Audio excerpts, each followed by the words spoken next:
arbusto solitário no deserto, e não verá quando vier o bem. Antes morará nos lugares secos do deserto, na terra salgada e inabitável. Bendito o homem que confia no Senhor, e cuja esperança é o Senhor, porque ele é como árvore plantada junto às águas, que estende as suas raízes para o viver, e não receia quando vem o calor, mas a sua folha fica verde, e no ano de sequidão não se perturba, nem deixe de dar fruto.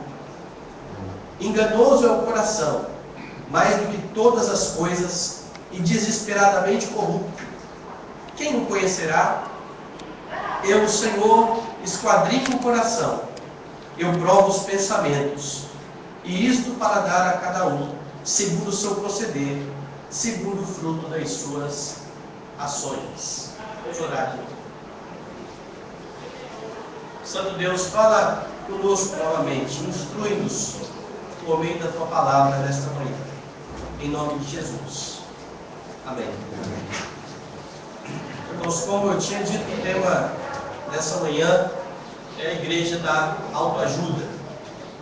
Se você, como eu, gosta de livraria, e vai no shopping e vai para a livraria, já deve ter percebido que uma das maiores seções que a gente tem na livraria hoje em dia é a seção de autoajuda. E os livros de autoajuda são encontrados em abundância em qualquer livraria. Nós temos alguns títulos bem interessantes, como por exemplo, A Arte de Viver, ou O Poder do Agora, 10 Leis para Ser Feliz, Seja Líder de Si Mesmo, Você Pode Curar a Sua Vida, O Poder das Afirmações Positivas. Estes são alguns títulos que nós podemos encontrar no meio dessa literatura de autoajuda. E há de fato pessoas que estão literalmente viciadas nesse tipo de literatura, não conseguem viver sem um livrinho de autoajuda. Termina um, já vai lá e compra outro. E o problema é que a moda da autoajuda acabou por invadir a igreja. Muitas igrejas têm incorporado a ideia de autoajuda e o resultado tem sido desastroso. O resultado tem sido, primeiro, o enfraquecimento da piedade. O enfraquecimento da piedade cristã.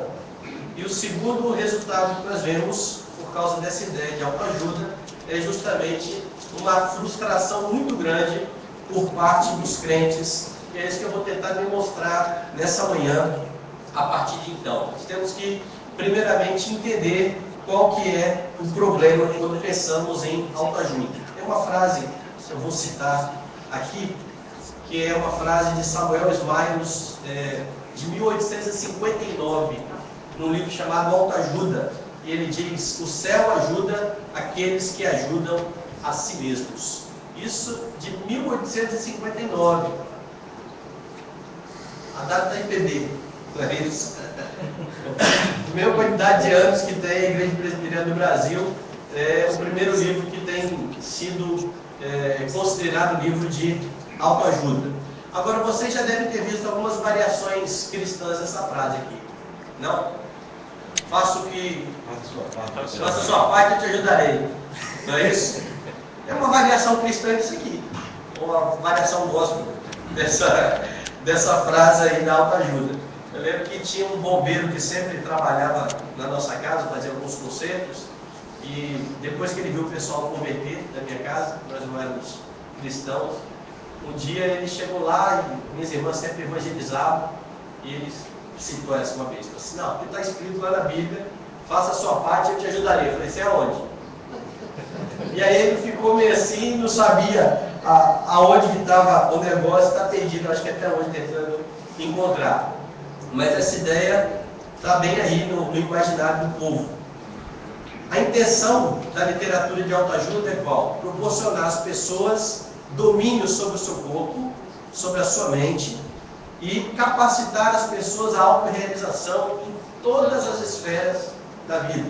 Então é sempre autorrealização, o foco sempre no homem e naquilo que o homem pode fazer. Agora, mesmo autoajuda, o primeiro livro de autoajuda sendo de 1859, parece que a ideia de autoajuda ela é bem mais antiga. Eu brinco lá na igreja falando que a primeira palestra de autoajuda foi dada por Satanás, lá no Jardim do Éden, e as palestras foram, os temas da palestra foi o seguinte: o segredo da autossuficiência, e a outra palestra foi a capacidade de discernir o bem e o mal por si mesmo. Foi isso que Satanás falou para o homem e para a mulher: olha, vocês podem ser como Deus. É por isso que Deus não quer que vocês comam do fruto. Vocês podem por si mesmos discernir o bem e o mal. E desde o princípio da humanidade, quando os nossos primeiros pais são colocados no Jardim do Éden, em pacto, onde deveriam obedecer a palavra de Deus e depender totalmente de Deus, nós já temos Satanás desvirtuando isso, fazendo com que o homem tente olhar para si mesmo, para que seja o líder da sua própria vida e que seja o próprio Deus da sua vida. O mercado de autoajuda então cresce a despeito de muitas críticas que são feitas a isso. Tem uma crítica ao mercado de autoajuda que é a seguinte: tem um quadrinho que eu gostei que diz o seguinte: o senhor ficou rico escrevendo livros de autoajuda? Pois é de autoajuda. Mas alguns livros foram escritos criticando a literatura de autoajuda. Teve um escritor que afirmou que o único jeito de ficar rico com um livro de autoajuda é escrevendo um.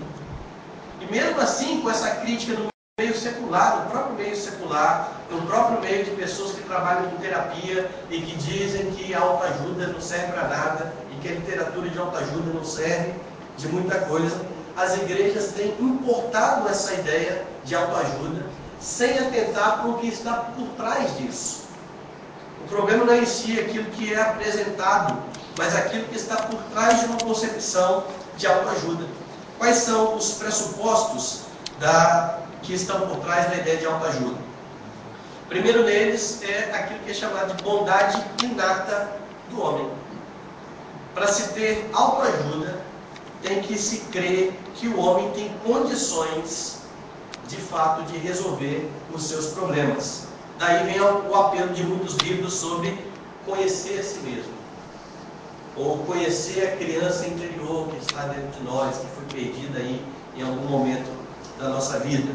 Encontrar o seu interior, porque a crença é de que o homem é naturalmente bom, ele nasce bom. Você já viu esse pensamento em algum lugar? Na teologia? Psicologia. Não, dentro da teologia. Sim. Pelágio. Pelágio. E depois os desdobramentos disso, né, que nós temos até hoje e vivemos com as consequências disso. Que entendem que a queda não afeta o homem dessa forma. O problema é que nós, pelo menos nós, reformados, entendemos que a queda faz com que o homem fique totalmente depravado. Ele não tem condições de se redimir, e é justamente por isso que Deus providencia um Redentor. Eu gosto muito de Calvino, quando diz, há muito tempo, uma frase que diz o seguinte: uma vez que os seres humanos têm um amor desordenado e cego por si mesmos, mostram-se dispostos a acreditar que não existe nelas nada que mereça desprezo. Assim, sem necessidade de outro advogado, todos acolhem a vã opinião de que o ser humano é autossuficiente para ter uma vida digna e feliz. E veja bem em quanto tempo que Calvino escreveu isso. O homem acredita ou quer acreditar de fato que ele não precisa de mais nada a não ser daquilo que está nele próprio para ser feliz. Isso afeta todas as áreas. Se a gente pegar a área educacional, nós vamos ver, por exemplo, que tem um bocado disso por trás daquilo que Piaget ensina, quando ele lança aí as bases daquilo que acontece em muitas escolas, que é o construtivismo. O que está por trás do construtivismo? Que a criança é capaz, ela precisa, na verdade, não de um professor, mas de um facilitador, porque o potencial está ali.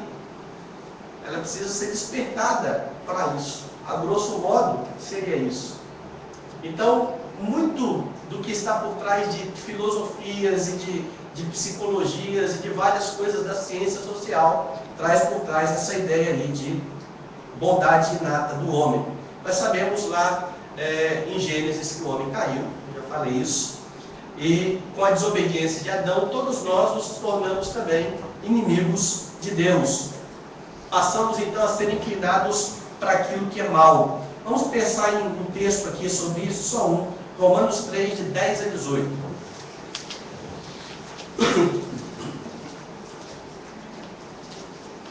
Romanos 3, de 10 a 18. Eu não vou citar todos os textos que estão aqui, senão a gente vai sair daqui às 4 horas da tarde. E eu já sei que o almoço é daqui a pouco. Romanos 3, de 10 a 18. Paulo vai citar aquilo que o Antigo Testamento já dizia. Como está escrito, não há um justo nenhum sequer. Não há quem entenda, não há quem busque a Deus. Todos se extraviaram. A uma se quiseram inúteis. Não há quem faça o bem, não há nenhum sequer. A garganta deles é sepulcro aberto. Com a língua urde engano. Veneno de víbora está nos seus lábios. A boca eles a têm cheia de maldição e de amargura. São os seus pés velozes para derramar sangue. Nos seus caminhos há destruição e miséria. Desconheceram o caminho da paz. Não há temor de Deus diante dos seus olhos. A realidade bíblica sobre o homem ela é muito cruel. É que o homem de fato é incapaz de fazer coisas boas e de fato de se ajudar. Mas a ideia de autoajuda está por trás desse primeiro pressuposto, a bondade inata do homem. O segundo pressuposto que nós temos para ter literatura de autoajuda é capacidade de controle.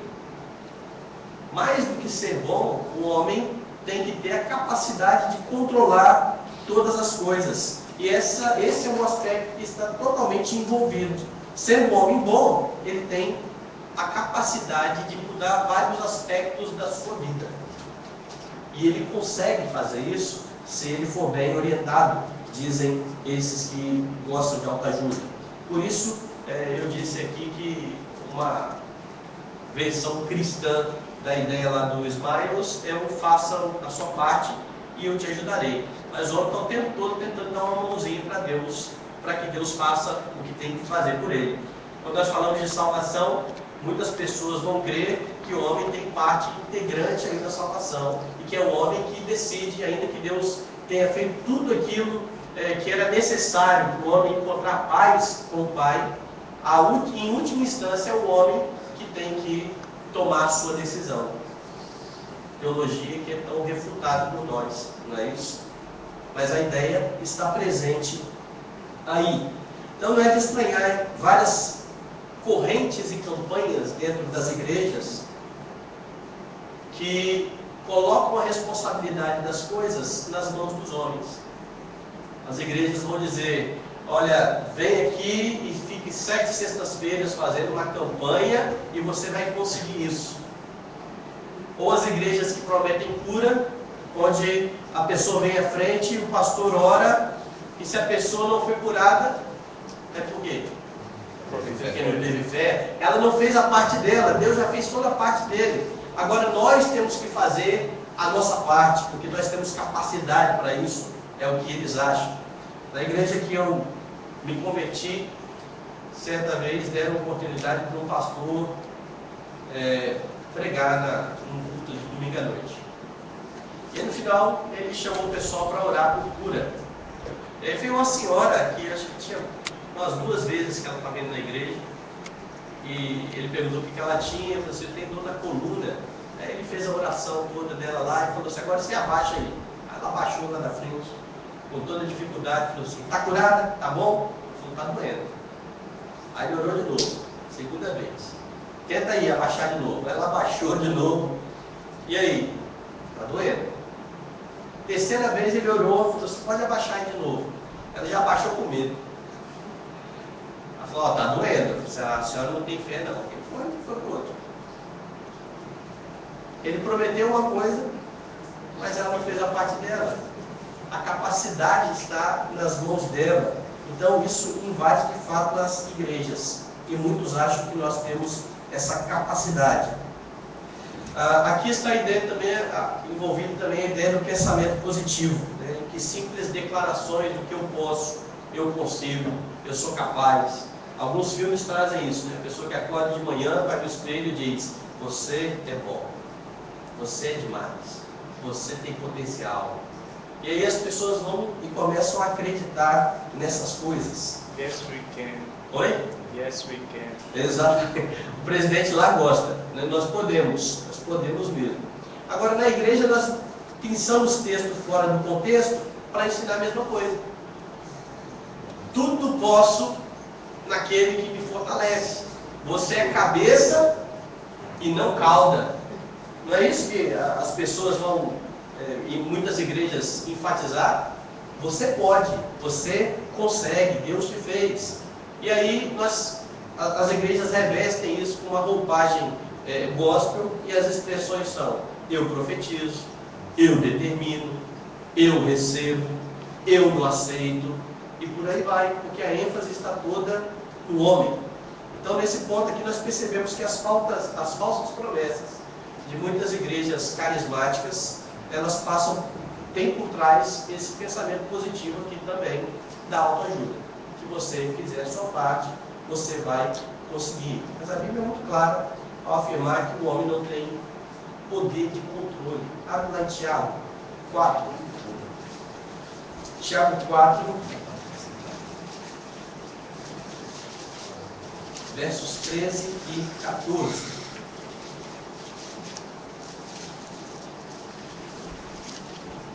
Diz assim: atendei agora vós que dizeis: hoje ou amanhã iremos para a cidade tal, e lá passaremos um ano, e negociaremos, e teremos lucros.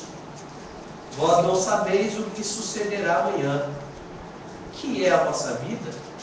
Sois apenas como neblina, que aparece um instante, e logo se dissipa. Tiago, então, já vai lá na raiz do problema e fala assim: não ache que a vida está na mão de vocês.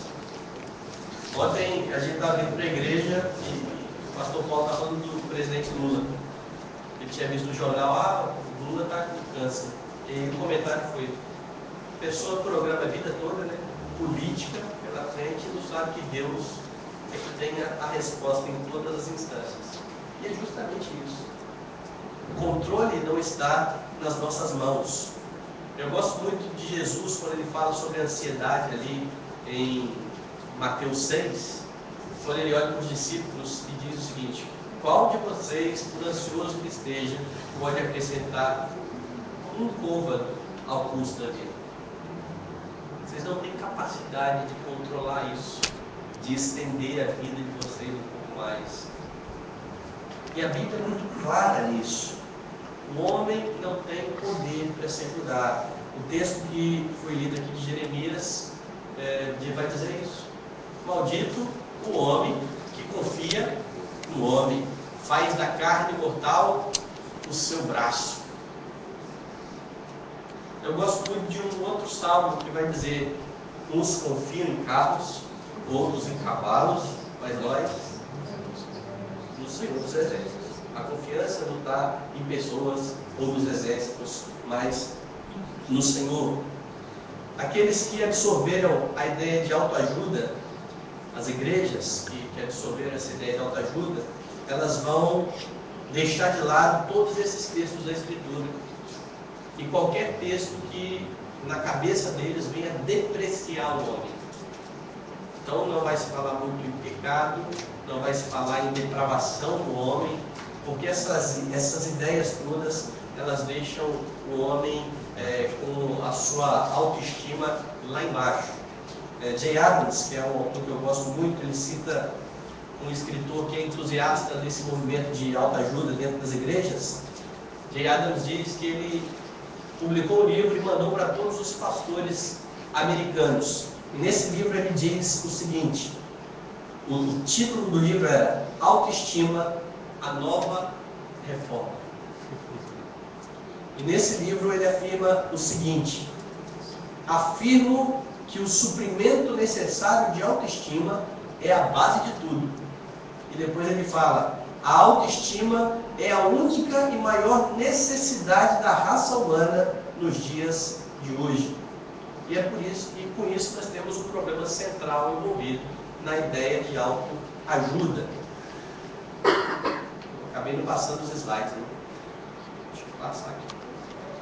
Que é a questão do amor próprio. Amor próprio é a raiz, então, de todo o problema. Tem muita gente que vai lembrar disso agora. Na década de 80, muitas bandas estouraram no Brasil. Lá em Brasília, principalmente, o rock desenvolveu muito. E não só em Brasília, em vários outros lugares. Tem uma banda paulista dessa época, chamada Ultraje a Rigor. Todo mundo lembra de Ultraje a Rigor? Mas Ultraje a Rigor tem uma música que é assim: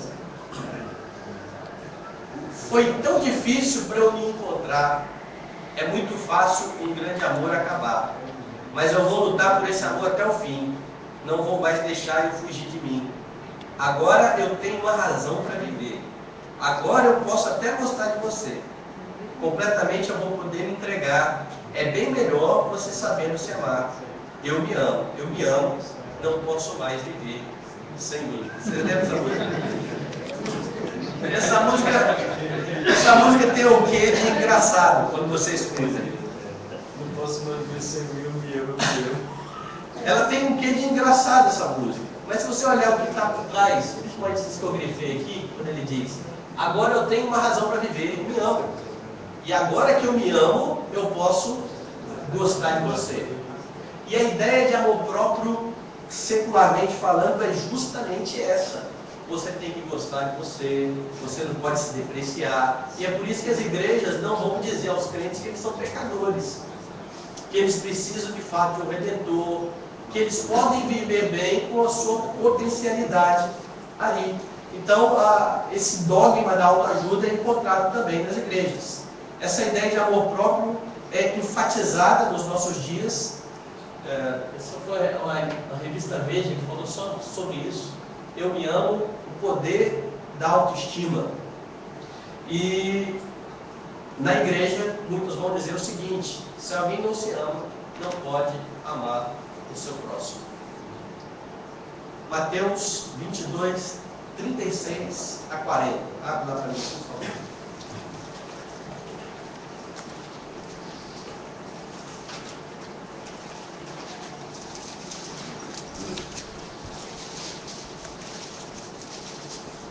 Mateus 22, 36 a 40, nós temos lá uma pergunta: qual é o grande mandamento? Não é isso? Alguém pode ler o texto? Mestre, qual é o grande mandamento na lei? Jesus lhe disse: amarás o Senhor teu Deus de todo o teu coração, de toda a tua alma, de todo o teu entendimento. Esse é o primeiro e grande mandamento. E o segundo, semelhante a esse, é: amarás o teu próximo como a ti mesmo. Primeiro, então a pergunta é: qual é o grande mandamento? Jesus diz: primeiro é amar a Deus. O segundo é semelhante a esse, é amar ao próximo. Depois Jesus diz de forma muito clara: destes dois mandamentos dependem toda a lei e os profetas. Mas apesar de Jesus ter dito aqui que são dois mandamentos, pastores têm dito de público que você tem que se amar para poder amar o outro. Eles enfiam o terceiro mandamento aí por conta deles, porque Jesus não fez isso. Jesus não me disse que eu tenho que me amar primeiro para amar o outro. Jesus fez o contrário disso. Ele partiu de uma constatação de que eu me amo e fala: do jeito que você já se ama, ame o outro. Na verdade, essa é a ênfase que a Bíblia vai dar se nós olharmos, por exemplo, Efésios 5, 29, quando Paulo ensina lá aos maridos e às esposas como eles devem viver no lar cristão. Em 5:29, Paulo vai falar de forma muito clara: porque ninguém jamais, eu gosto da ênfase, odiou a própria carne, antes a alimenta e dela cuida. Paulo não deixa brecha aqui para nada. Ninguém jamais odiou a própria carne, antes a alimenta e dela cuida. O raciocínio dos crentes de muitos crentes, vai contra a revelação da Escritura. Se nós pararmos para pensar no que a Escritura fala sobre amor próprio, lá em 1 Timóteo 3, 1 e 2, é justamente o contrário. Sabe, porém, isso, nos últimos dias sobrevirão tempos difíceis, pois os homens serão egoístas. Eu botei entre parênteses aqui o que a Almeida Revista Corrigida traduz, que eu gosto mais, que é amantes de si mesmos. Nos últimos dias os homens serão amantes de si mesmos. Isso é um problema, a Escritura diz, e não a solução. Os tempos vão ser difíceis porque os homens vão gostar muito deles e vão enfatizar muito aquilo que eles precisam. Eu estava aconselhando uma pessoa uma vez, eu citei aqui nesses dias o síndrome do pânico, e falar que o problema é que ele pensava errado, porque ele pensava errado, se emocionava errado, e porque ele se emocionava errado, ele agia errado. Falei, qual foi a proposta para mudar isso? Falaram que eu tenho que me amar mais, falaram que eu não posso fazer nada para o outro que eu venha me prejudicar, me falaram que eu tenho que me considerar muito, que minha autoestima tem que aumentar. Eu falei assim, e o que você acha disso, biblicamente? Eu falei, eu acho que está certo. Aí eu comecei a ler alguns textos bíblicos com ele. Primeiro foi de Salmo 15. A pergunta de Davi é, quem, Senhor, habitará no teu santo monte? E uma das respostas é, o que jura com dano próprio e não se retrata. O que é jurar com dano próprio e não se retratar? É eu negociar meu carro, estou apertado, assim, ó, 10 mil você leva. Está negociado. Aí aparece outro e fala assim, pastor, do 20. Eu já jurei aqui, já fechei negócio, com dano próprio. Eu vou levar prejuízo, mas eu vou manter a palavra.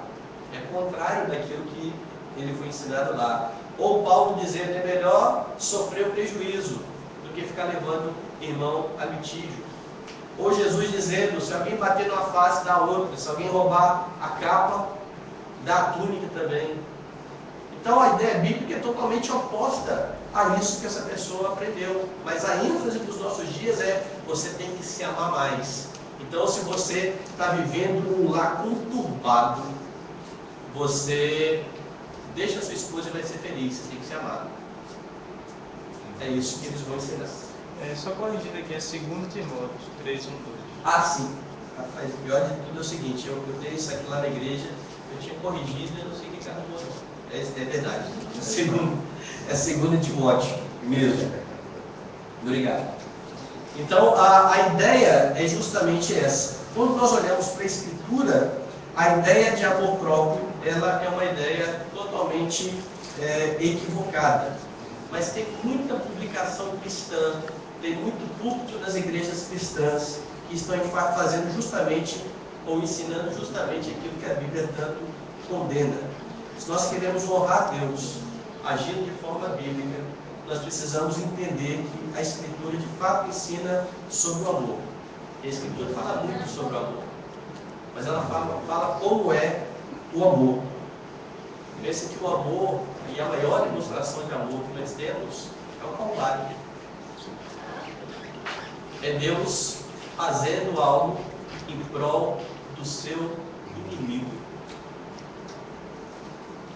Deus morre no lugar do seu inimigo. Pega o seu inimigo e transforma em embaixador. Ele estava conversando esses dias. Pega agora o seu inimigo e coloca ele no lugar e diz, seu embaixador. Meu embaixador.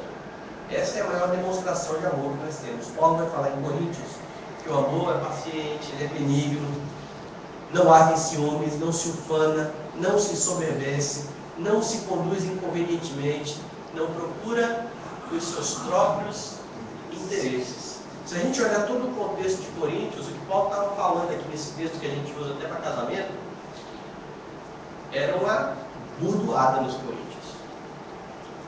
Porque quando Paulo escreve Coríntios 13, ele está dizendo, sabe o que vocês não fazem? Vocês não amam. Porque se vocês amassem, vocês não iam se conduzir de forma inconveniente. Se vocês amassem, vocês não iam procurar o interesse de vocês. Vocês não iam ter ciúme. Quando alguém tem ciúme, ela está lutando pelo interesse de quem? Dela mesma. E o foco é todo nela mesmo. Paulo fala assim, amor não é isso. O amor não procura os seus próprios interesses. Lá em Romanos 12:9, o amor é sem hipocrisia. Em Romanos 12:10, o amor é cordial, fraternal, preferindo o próximo em honra. É isso que Paulo vai dizer. Lá em 1 Coríntios 8:1, o amor é edificante, mas é edificação do outro, e não é edificação própria. O amor, lá em 1 João 3:18, é demonstrado de fato e de verdade, não a meio de língua, mas de fato e de verdade, é sempre em relação ao outro. A Bíblia nunca enfatiza o amor tendo como alvo a nós mesmos. O amor é primeiro a Deus e depois ao próximo. Visto então o problema e a raiz do problema, como é que a gente busca a ajuda do alto? Jeremias 17:10 vai dizer: bendito o homem que confia no Senhor e cuja esperança está no Senhor. Falei lá no começo que a ideia de autoajuda, ela acaba por minar a ideia de piedade cristã, porque ela fica comprometida. Por que a piedade cristã fica comprometida? Porque o crente acaba achando que pode caminhar sozinho, sem Deus, e acaba se frustrando com isso. Eu gosto muito de uma palavra de Paulo à igreja de Corinto, quando ele fala: aquele que pensa estar em pé, veja ou cuide que não caia. É a falsa impressão de que eu posso viver a vida cristã pelos meus esforços e pelos meus méritos. Eu posso me ajudar, eu posso fazer alguma coisa, e aí eu não busco nada em Deus. A minha piedade, ela vai ser comprometida, porque ela não vai ser uma piedade focada em Deus e na glória de Deus, mas em cumprir regras para alcançar alguns fins. E isso não é piedade, isso é farisaísmo, simplesmente. O homem não pode caminhar sozinho, ele não tem condições de caminhar sozinho. Lá no texto básico, então, está aí: bendito o homem que confia no Senhor e cuja esperança está no Senhor. Ele faz algumas afirmações de Jeremias depois disso que são interessantes. Ele vai dizer: esse homem será como uma árvore que se plantou. Ele será como uma árvore que foi plantada. A ação ali do homem é passiva. O agente é o próprio Deus, é Deus quem faz. A ideia vai se repetir no Salmo número 1. Deus é aquele que vai sempre fazer em prol do homem. Então o cristão deve estar consciente que tem que confiar em Deus e estar dependente daquilo que tem em sua mão todas as coisas e no qual tudo subsiste. Dá uma olhada em Colossenses 1:17. É isso que o texto vai dizer. Colossenses 1:17 diz o quê?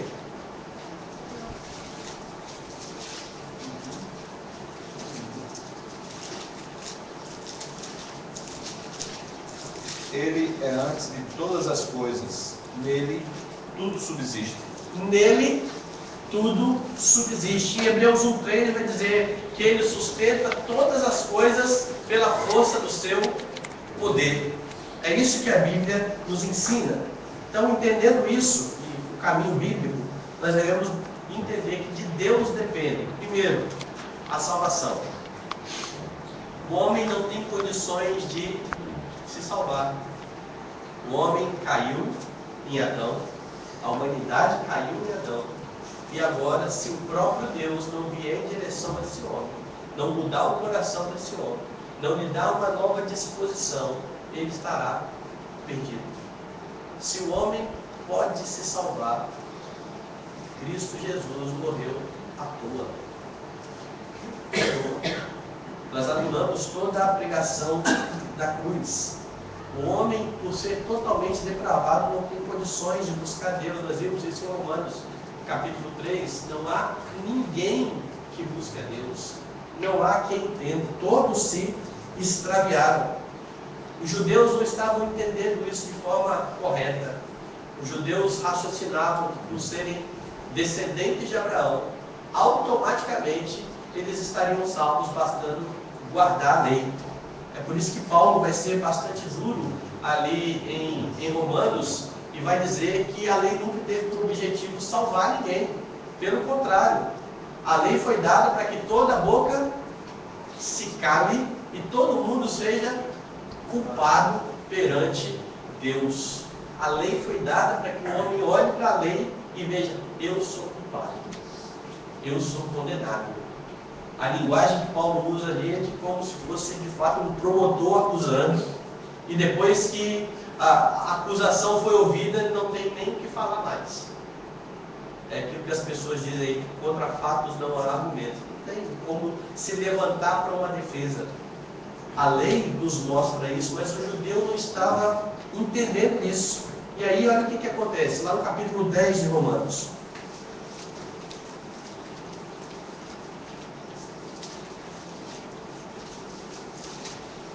Paulo diz assim, verso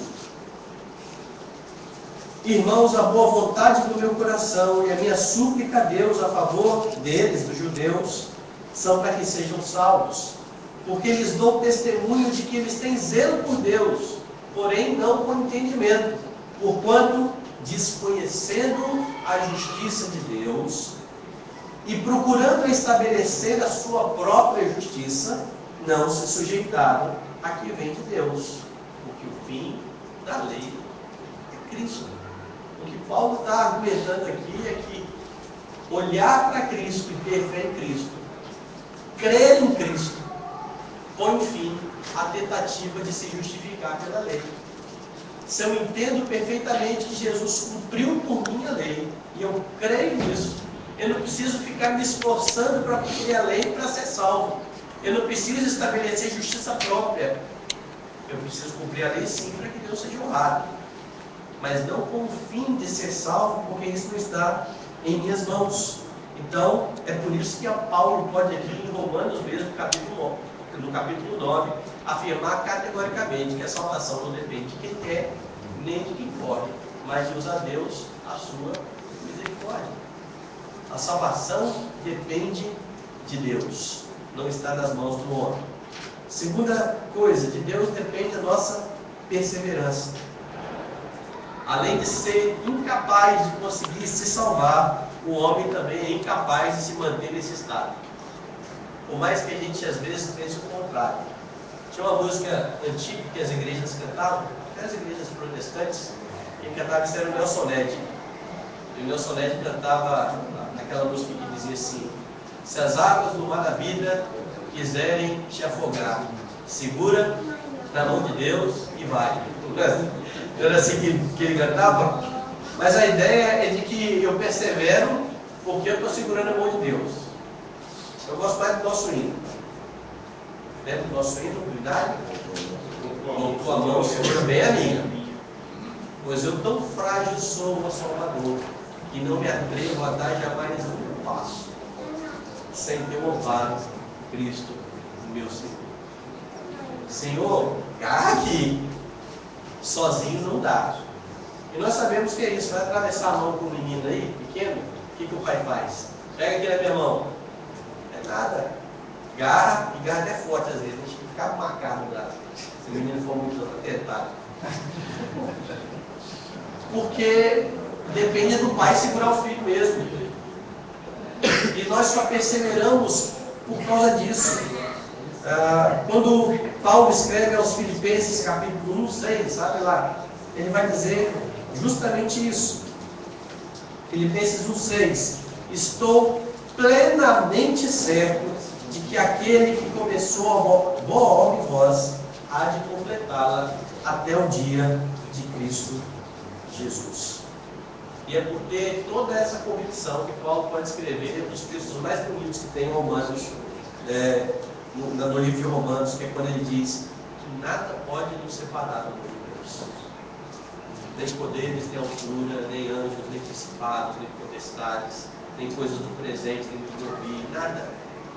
Mas não pode nos separar porque Deus nos sustenta e nos faz perseverar. Jesus nos fala de forma muito clara: eu lhes dou a vida eterna, jamais perecerão eternamente. O meu Pai me deu as minhas ovelhas, elas estão na minha mão, e da minha mão ninguém pode arrebatar. E nós só vamos perseverar até o fim, porque é Deus quem está nos sustentando, depende dele e não de nós.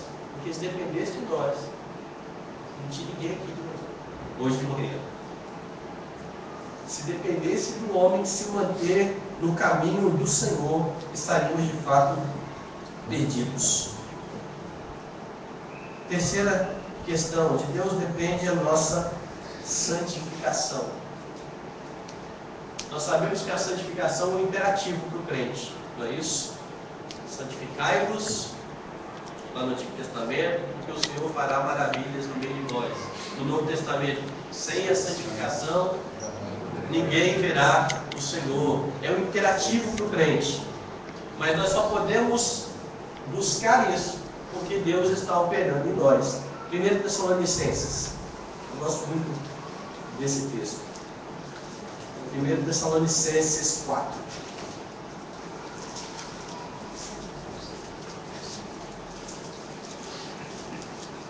Diz assim.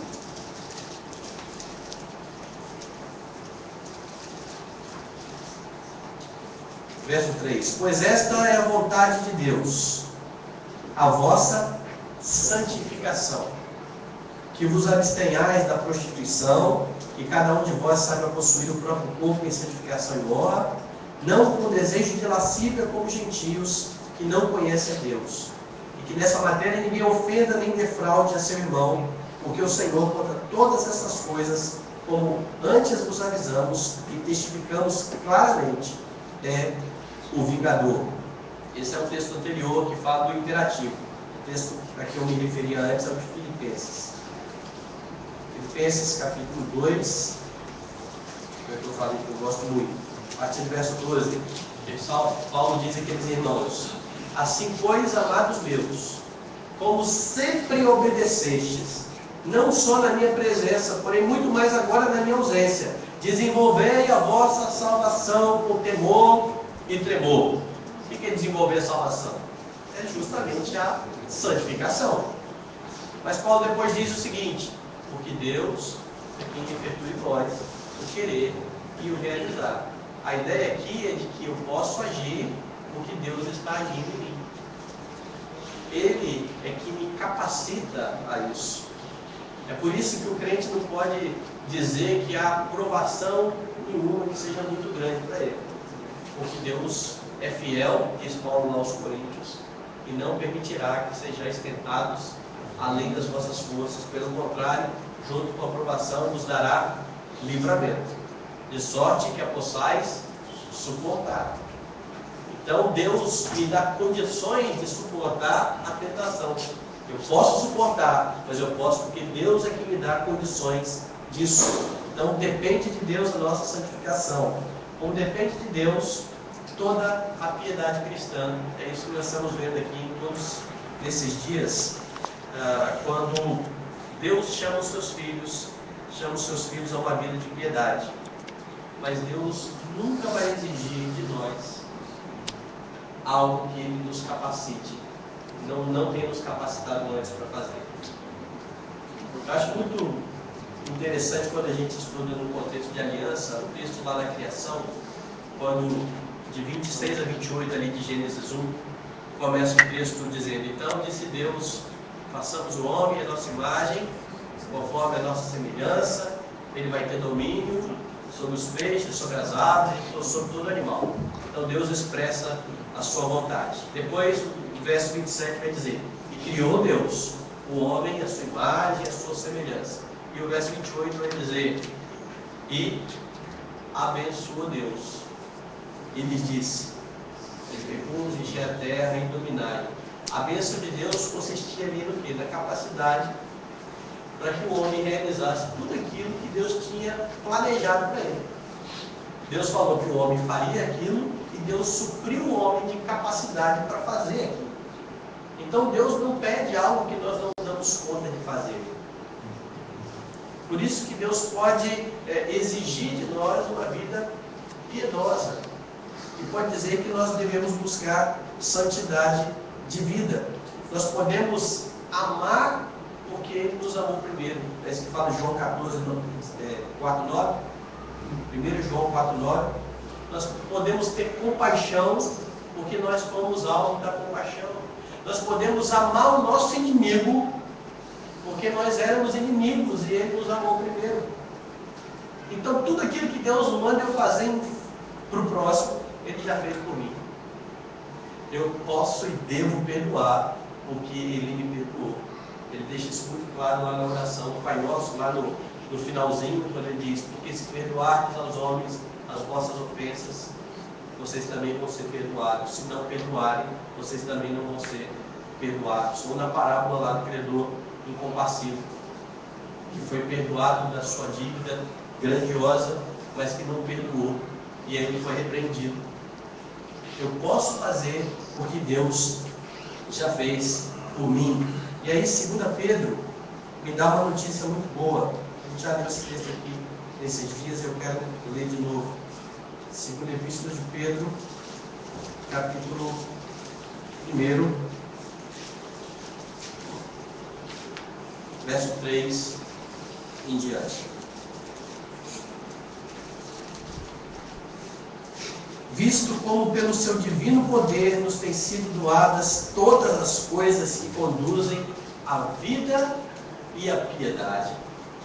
Então Pedro começa dizendo que Deus nos tem capacitado e nos tem dado tudo aquilo que é necessário para a vida e para a piedade. Ele continua: pelo conhecimento completo daquele que nos chamou para a sua própria glória e virtude, pelas quais nos têm sido doadas as suas preciosas e muito grandes promessas, para que por elas vos torneis coparticipantes da natureza divina, livrando-vos da corrupção das paixões que há no mundo.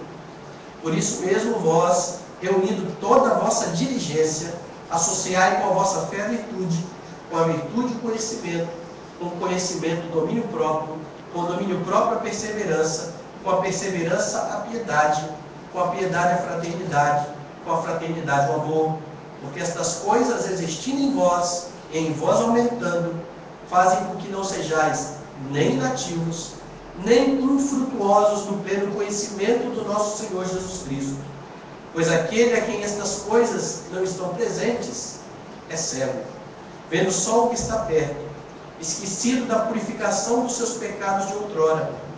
Por isso, irmãos, procurai com diligência cada vez maior confirmar a vossa vocação e eleição. Procurem confirmar a vocação e eleição, porque Deus já nos deu todas as coisas que são suficientes para a vida e para a piedade. E aí lá no verso de número 14, dessa segunda... 14 não, desculpa. O verso de número 4, ele deixa muito claro. Essas coisas que são necessárias à vida e piedade nos foram dadas para que, por elas, possamos nos tornar co-participantes da natureza divina, nos livrando da corrupção das paixões que há no mundo. A piedade cristã só pode existir porque nós estamos confiados em Deus e não em nós mesmos. Por isso que eu falei lá no começo que a ideia de autoajuda, ela acaba por minar a ideia de piedade cristã. Não existe piedade cristã sem estarmos no Senhor. Foi Jesus que disse: sem mim nada podeis fazer. É impossível. De Deus então dependem essas e muitas coisas. De Deus depende toda a nossa vida. Para concluir aqui, eu só quero relembrar as ideias. Primeiro, autoajuda não condiz com vida cristã. São duas coisas que se chocam. É impossível você pensar em vida cristã de acordo com aquilo que a Bíblia nos ensina e pensar na ideia de autoajuda, onde o homem tem capacidade do que é bom. Elas não combinam, elas não podem estar juntas, elas não podem se mesclar como muitos querem fazer. Tem muitos cultos hoje em dia tentando juntar a escritura com a autoajuda. Sempre que a gente tentar mesclar a escritura com alguma coisa e integrar a escritura com alguma coisa, vai dar coisa que não presta. Nós não vamos ter nem a palavra de Deus e nem aquilo que secularmente é aceito. Não dá para misturar a palavra de Deus. E não precisamos, porque ela é suficiente. A suficiência do cristão está no seu Senhor. Então eu já coloquei aqui, vamos voltar.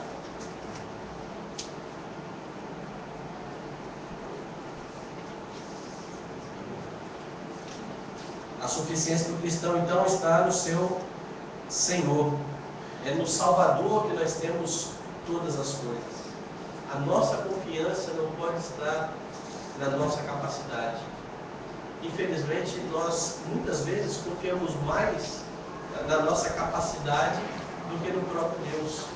Nós confiamos no dinheiro que a gente tem no banco. Nós confiamos no bom plano de saúde. Nós confiamos na nossa capacidade intelectual. E nós esquecemos que essas coisas, de uma hora para outra, o camarada que é rico quebra. De uma hora para outra, alguém que tem uma saúde de ferro cai doente. Essas coisas, elas não podem nos trazer confiança, porque elas são muito frágeis. A confiança está sempre no Senhor. Nós já temos tudo o que é preciso para a nossa vida e para a nossa piedade. E é por isso que a Escritura vai enfatizar tanto a ordenança de nos dedicarmos ao estudo da palavra. Não existe cristianismo sem Bíblia. Nós estamos vivendo um tempo hoje que as pessoas se declaram cristãs, mas que não creem na Bíblia. Ou pessoas que se declaram cristãs e que começam a olhar para a Bíblia e decidir o que elas querem e o que elas não querem da Bíblia. Eu escrevo um blog junto com o pastor Samuel Vitalino e com mais alguns pastores. E o pastor Alfredo escreveu um texto uma vez falando sobre o papel da mulher. E uma pessoa começou a debater com ele e dizia o seguinte: olha, você está falando aí sobre o papel da mulher, mas quem falou isso foi Paulo. Jesus nunca falou isso. Eu prefiro aquilo que Jesus falou do que o que Paulo falou. Ou seja, ela está escolhendo o que ela quer. Aí eu escrevi um texto depois mostrando para ela que na verdade ela não estava escolhendo entre Jesus e Paulo.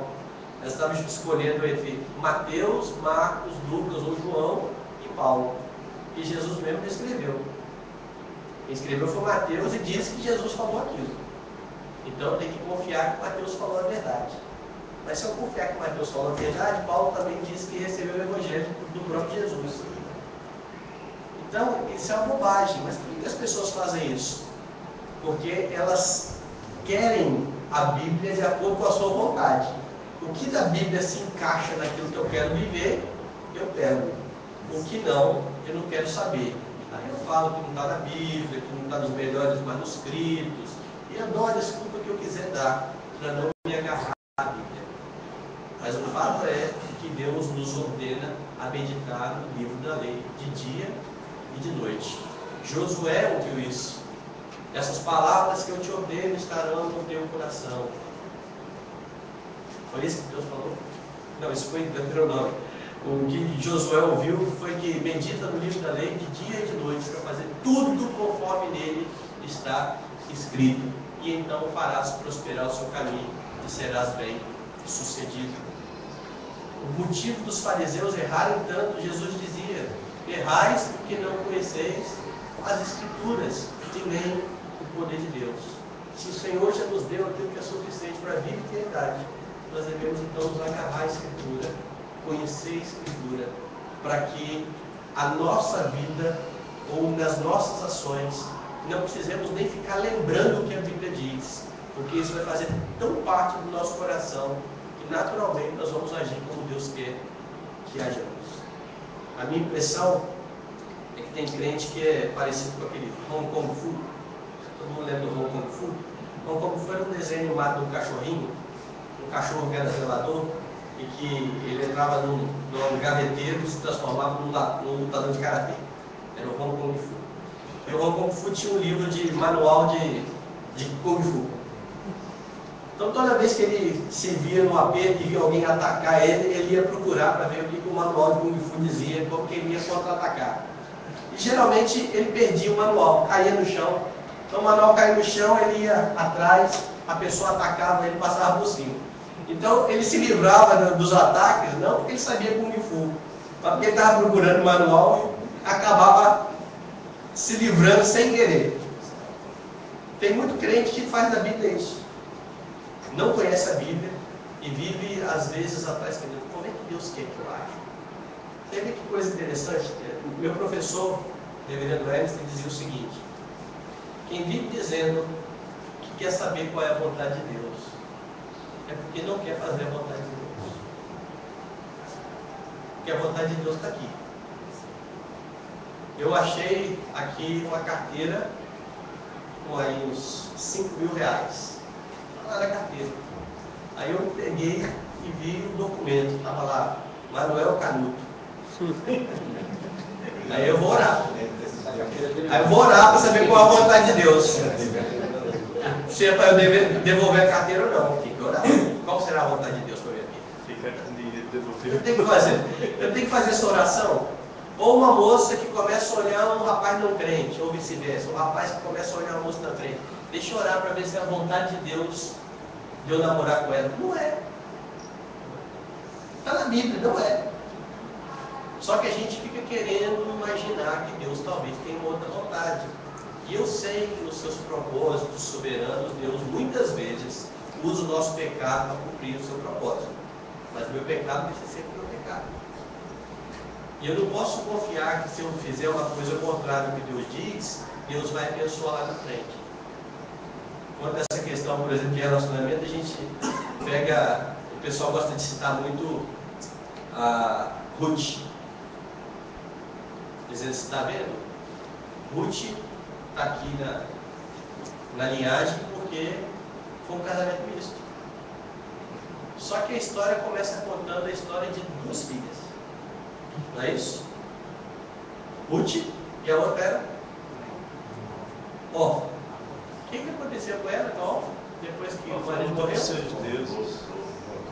Mas a gente só quer saber de Ruth. Não deu certo com Ruth, deu certo com Ruth para Orfa, não deu não.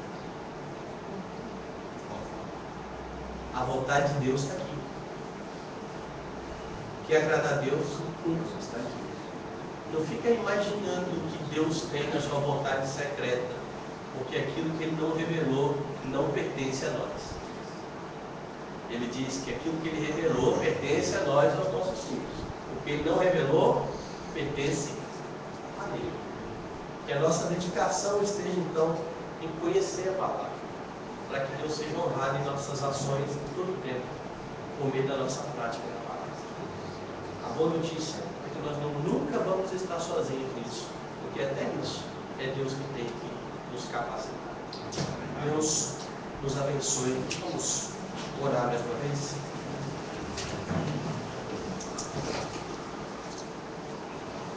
Deus, nós te louvamos, agradecemos mais uma vez a palavra do Senhor, o estudo da Escritura. Pedimos a Deus perdão, porque muitas vezes nós temos nos enxergado, Deus, como pessoas capazes por si mesmas, esquecendo que toda a nossa capacidade, toda a nossa vida está nas mãos do Senhor, que opera em nós o querer e o realizar.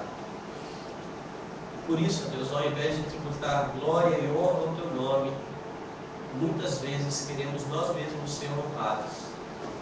Tem misericórdia de nós, perdoa o nosso pecado. Nos faz convictos, ó Deus, da nossa dependência do Senhor em todo o tempo. Nós agradecemos porque não tínhamos condições de sermos reconciliados com o Senhor pelos nossos méritos. Mas pelos méritos de Cristo Jesus, o Senhor tornou isso capaz e nos chamou para o reino do Filho do teu amor. Nós agradecemos porque por nossas forças não temos capacidade de nos manter na tua presença, mas sabemos que o Senhor nos tem sustentado em todo o tempo. Temos a promessa de que, se somos do Senhor, o Senhor completará a obra em nós até o dia final. Nós agradecemos porque o Senhor nos deu a Tua palavra, suficiente para a nossa vida e para a nossa piedade. E pedimos perdão porque muitas vezes temos deixado de lado a Escritura, não temos nos dedicado, ó Deus, ao estudo da Tua palavra, e por isso temos tomado tantas decisões erradas. Tem misericórdia de nós, ó Deus, e coloca no nosso coração a disposição de buscá-lo através das páginas da Bíblia Sagrada. E que o nosso sentimento em relação à Bíblia seja o mesmo do salmista: quanto amo a Tua lei, é minha meditação de dia e de noite. Ajuda-nos, ó Deus, a estar mais perto do Senhor e a honrar o Senhor em todo o tempo, para a glória do Teu nome. Em nome de Jesus que nós oramos e agradecemos. Amém.